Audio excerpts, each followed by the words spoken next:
grande famille d'Obéa à Yaoundé. Vous venez d'entendre le témoignage d'un de ses enfants tout à l'heure. Plusieurs enfants de ce village comme lui, et même des environs, y ont séjourné. Donc pour la plupart, pour des raisons académiques.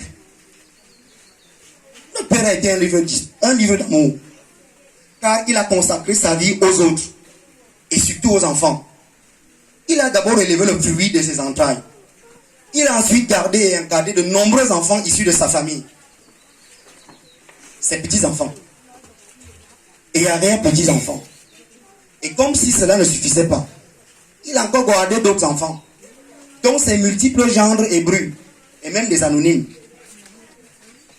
Bien que jouissant d'une retraite bien méritée, disons ces 30 dernières années, malgré une hygiène de vie remarquable et une santé de fer, partagée entre Mini-Ferme et son Toulin natal, la vie de notre père n'a pas du tout été un long fleuve tranquille, en raison des multiples épreuves qu'il n'a pas choisies. À commencer par les soucis d'ordre existentiel, qui tiraient leur source des sempiternelles querelles de foyer. Mais il y a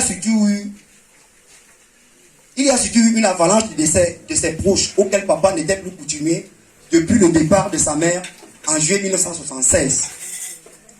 Il a, entre autres, le décès de notre aîné, Moïse René, la disparition de Maman Anna, la mort de son voisin et cousin bien-aimé, M. Minka Joseph, en décembre 2016, et puis la séparation brutale d'avec son alter ego, Samuel David, en mars 2017. Ces malheurs en série sont autant de profondes cicatrices qui ne sont jamais refermées. Mais jamais l'énergie extraordinaire que nous lui connaissons n'a fait défaut. Même pas dans une autre situation aussi difficile, à savoir l'usure visible de son corps dans ces derniers jours, affaibli par la maladie et son hospitalisation au centre médical de la police à Yaoundé, suite à une arthrose aiguë l'ayant totalement paralysé. C'est dans cette énergie que nous puisons pour faire face à sa disparition et au vide immense qui s'est installé en nous. La multitude de souvenirs qui s'entrechoquent dans nos têtes est la preuve à la fois de l'importance que notre père avait dans nos vies et de sa richesse qu'il nous a apportée. Avec l'âge, l'expérience et les responsabilités inhérentes au chef de famille longin qu'il fut, notre père est devenu le patriarche adulé et respecté que tout le monde venait consulter. En tout temps et en toutes circonstances. Il était l'incarnation même de la sagesse.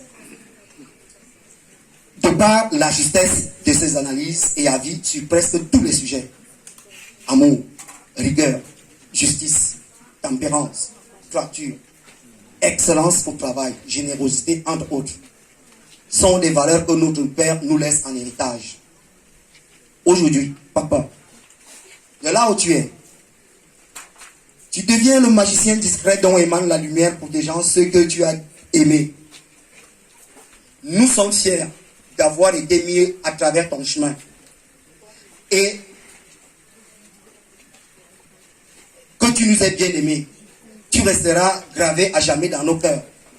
Ta grandeur, ta bonté, ta générosité sont désormais pour nous une façon de vivre. Tes valeurs et ton odeur nous sont laissés en souvenir. Peuple l'altruiste nous a appris à braver ses peurs pour offrir une présence, un sourire, un geste affectueux à ceux qui sont dans la détresse physique et émotionnelle. Ces actes de générosité, de partage, nous font grandir et nous apprennent